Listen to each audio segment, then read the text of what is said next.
What's going on, guys? Welcome back to a brand new video. Today we have the official season 5 patch notes, and here's everything that you need to know about it. As usual, if you find the video helpful or informative, don't forget to hit that like and subscribe button. But let's go ahead and let's jump into it. So the first thing that we have are the global for the multiplayer side of things. It says stability and performance addressed an issue causing poor performance on Xbox One consoles. It looks like they finally fixed that. Customization, improved quality of first-person arm textures on the Jeans Ghost operator skin. Remove the incompatible underbarrel from the Matambre blueprint for the FJX Horus, and then the multiplayer update UI increased the limit of track challenges from 5 to 10, improved the flow of interacting with an empty slot in the player list in private matches. Trigger action attachment slot is now displaced while previewing blueprints in the store. They did a couple of bug fixes, added various measures to prevent custom mods with unintended attachment setups from being used, fixed an issue causing unexpected attachments to be equipped after removing a conversion kit in the gunsmith, fixed an issue causing a low quality background asset to be displayed while hovering the rank play title in the COD HQ, fixed various issues encountered while filtering calling cards. Pros and cons are now disabled in the gunsmith for akimbo attachments. Corrected count of unlockable camos displayed in the weapon challenges menu. Lengthy Activision IDs will no longer cause line breaks in the kill cam. Improved sizing of columns on the scoreboard to prevent overlap. Tac stance indication is now properly displayed on the HUD while using a juggernaut. Adjusted pros and cons displayed for several attachments to ensure accuracy. Then they did a gameplay update. It says adding operator voice lines when pinging a medicine box, tac cam, comm scrambler, ACS, or remote turret. Fix the issue causing magazine sizes for the MTZ 556 to not be properly equipped once in a match. For the maps, we ended up getting an update. It says invasion located missing SUV near the South Street and returned it to its intended position. Terminal fixed an issue causing some aerial kill streaks to become stuck near the lounge. Vista fixed the issue causing some kill streaks to become stuck. Defender teams now spawn at the funicular to begin the match. Attackers teams now spawn at Plaza to begin the match. Repositioned capture zone A to the bridge within jungle. Slightly adjusted the capture zone B in the marketplace and added additional spawn points to improve balance between teams. Adjusted spawn directions to ensure flow towards the capture zones. And they said the changes in control are in response to player feedback, intending to improve the competitive experience of the mode on Vista. Capture Zone A is now a position less favored for defense, while Capture Zone B is increasingly balanced, and initial spawn points are now aligned with search and destroy mode. Now we jump into the weapon attachments for the multiplayer side of things. So the ARs, the BAL 27, decrease horizontal recoil magnitude, allowing greater predictability during sustained fire. Decrease overall recoil magnitude to aid in long-range effectiveness. Decrease overall recoil deviation, ensuring a more predictable pattern that is easier to control at range. So it looks like they reworked the gun in terms of recoil. The SMG Superi 46 decreased movement speed from 5 meters to 4.9 meters per second by 2%. Decreased crouch movement speed by 5%. Decreased the sprint speed by 2%. Decreased ADS movement speed by 6%. And then the FJX Horus increased sprint to fire time from 93 to 110, that's 18%. Decrease the maximum damage range by 17%. Decrease near medium damage range by 17%. Decrease medium damage range by 15%. And then decrease the far medium damage range by 17%. For the shotguns, the Reclaimer 18 fixed an issue causing inconsistent damage dealt to enemies in both fire types. Semi-auto fire increased fire rate by 10%, increased the hip fire spread by 12%, and the pump action fire type increased hip fire maximum damage by 175%, increased hip fire maximum damage range by 50%, and increased the hip fire near medium damage by 25%. It says using the pump action fire type, the Reclaimer 18 is now capable of killing enemies with one shot within its maximum damage range, and 2-shot kills are now more consistent. The KV broadside also received an update. The Jack Jawbreaker conversion kit decreased vertical recoil by 20%. The MX Guardian removed the ability to equip the incompatible GRVZ short grip underbarrel attachment. The LMGs, the Pomia 762, increased upper arm and lower arm damage multipliers from 1 to 1.1. Marksman rifles, the MTZ Interceptor, decreased maximum damage range by 25%, decreased lower torso, upper arm, lower arm, and hand damage multipliers to 0.9. The EBR-14 SO90 factory stock fixed an issue causing players to become unable to move while aiming down the sights.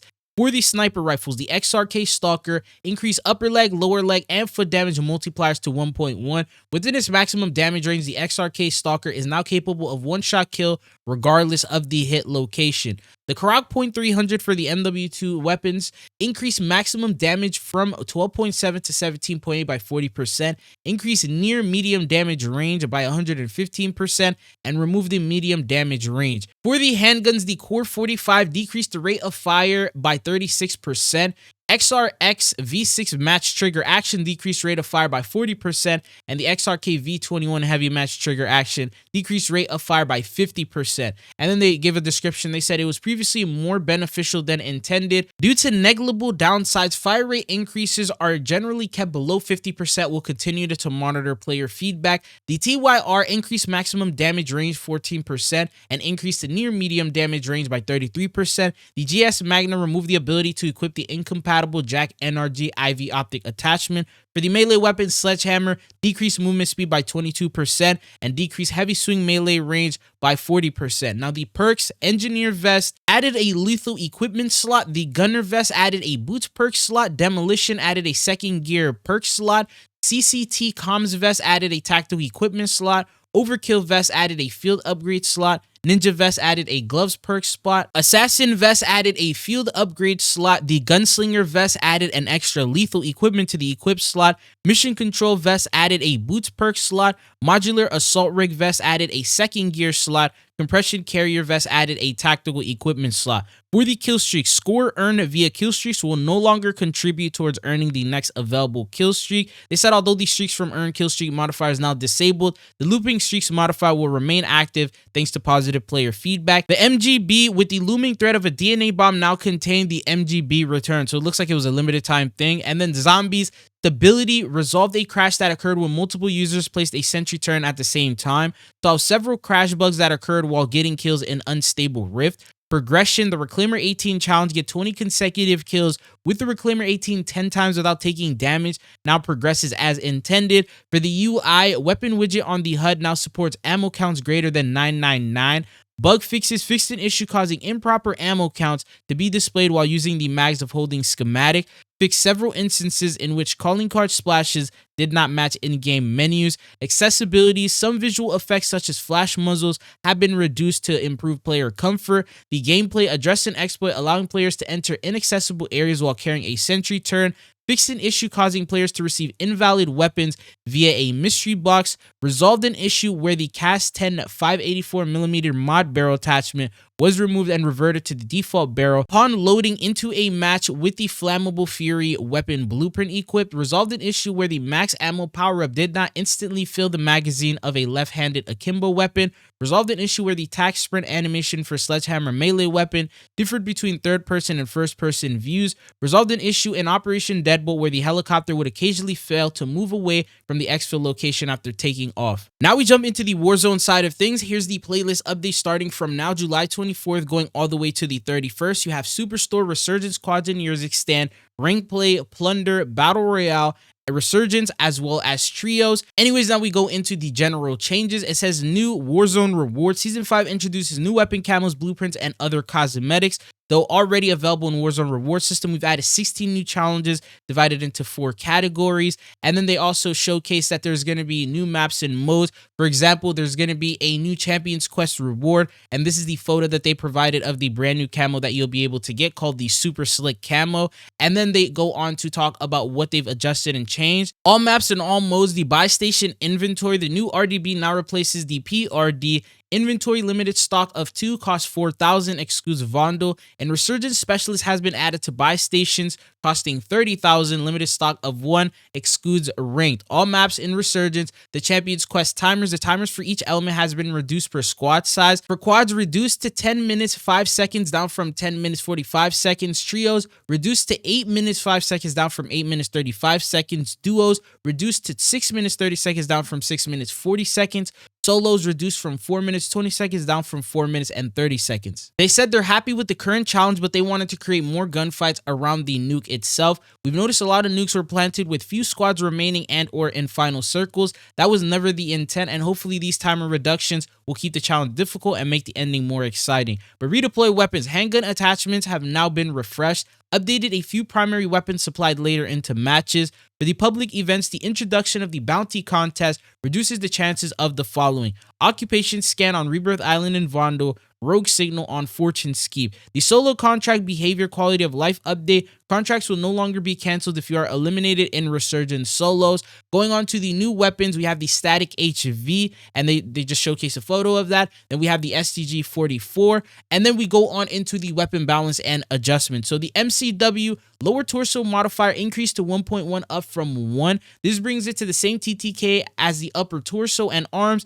leading to more consistent long-range engagements. The SVA 545 max damage increased to 36.83 meters up from 31.75.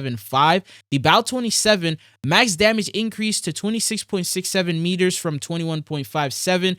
Decrease horizontal recoil magnitude, allowing greater predictability during sustained fire. Decrease overall recoil magnitude to aid in long-range effectiveness, and decrease the overall recoil deviation, ensuring a more predictable pattern that is easier to control at range. The MTZ 556 near-mid damage is increased to 60.96 meters, up from 50.8. The M4 minimum damage increased to 21, up from 17, very big buff. Near-mid damage increased to 24 from 21, and then the max damage increased to 30.48 meters from 25.4. For the battle rifles, the BAS-B max damage range increased to 40.64 meters, up from 35.56. The TAC-V MW2 leg modifier increased to 0.9 from 0.85. And then for the SMGs, the AMR9 max damage increased to 12.27 meters, up from 10.67.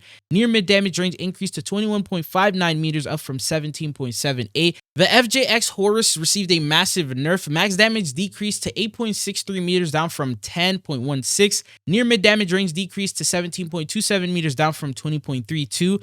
Mid damage range decreased to 25.91 meters, down from 30.48. Increased sprint to fire time to 110, up from 93. The Superi 46 decreased movement speed to 4.9, down from 5. Decreased crouch movement speed to 1.9, down from 2. Decreased sprint speed to 0.5 or 5.8, down from 5.9. Decreased ADS movement speed to 3.4, down from 3.6. For the WSP9 legs modifier decreased to 0.9, down from 1. The WSP9 is a great long-range SMG option, but we want to ensure you need to be more accurate with your shots to hit the intended TTK. For the mini Bach, minimum damage increased to 26 from 21, big update. Max damage range increased to 11.43 from 8.38. Near mid damage increased to 21.59 meters from 19.05. Lower torso modifiers increased to 1.1, up from 1. Arm and hand modifiers increased to 1.1, up from 0.95. PDW minimum damage has been increased to 19, up from 16.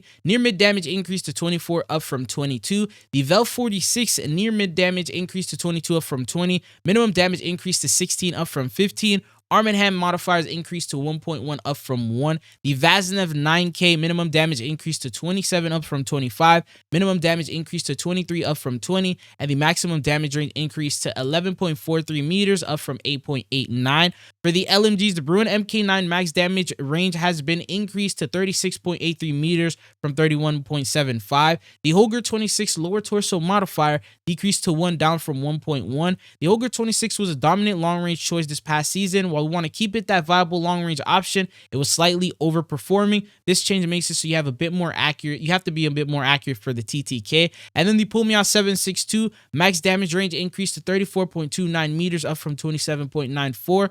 Upper and lower arm modifiers increased to 1.1, up from 1. The TAC Eradicator minimum damage increased to 28, up from 24. The maximum damage range increased to 39.37 meters. And then the TAC Evolver leg modifier increased to 1.07. For the shotguns, the Reclaimer 18, they fixed the issue causing inconsistent damage dealt to enemies in both fire types, and the semi-auto increased the rate of fire to 200 rounds per minute, up from 182. The KV broadside decreased vertical recoil by 20% for the Jack Jawbreaker conversion kit. The Core 45 decreased rate of fire to 240, down from 375. The XRK V6 match trigger decreased rate of fire to 264 from 438, and the XRK V21 heavy match trigger decreased rate of fire to 272, down from 545.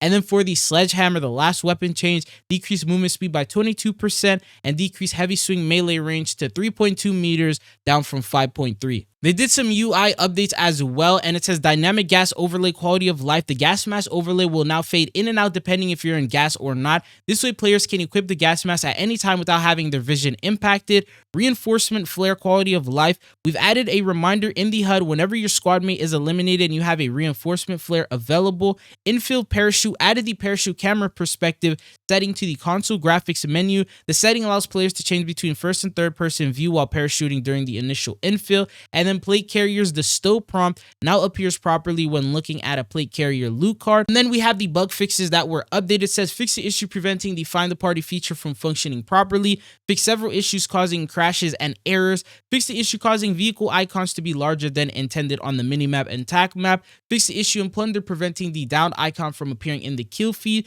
Fix the issue causing the backup pistol to remain in players' hands while entering a boat. Fixed an issue preventing the specialist perk package from updating the currently holding section in the buy station. Fix the issue causing the player to get booted to the main menu while in Gunsmith. Fix the issue causing a player to be kicked out of a private match lobby when looking at a player profile. And fix the issue causing text to overlap on a redacted weapons loot card. But these are all the patch notes that you have to know in regards to the brand new update. I got a couple more videos lined up, so look forward to that. But thank you guys for watching.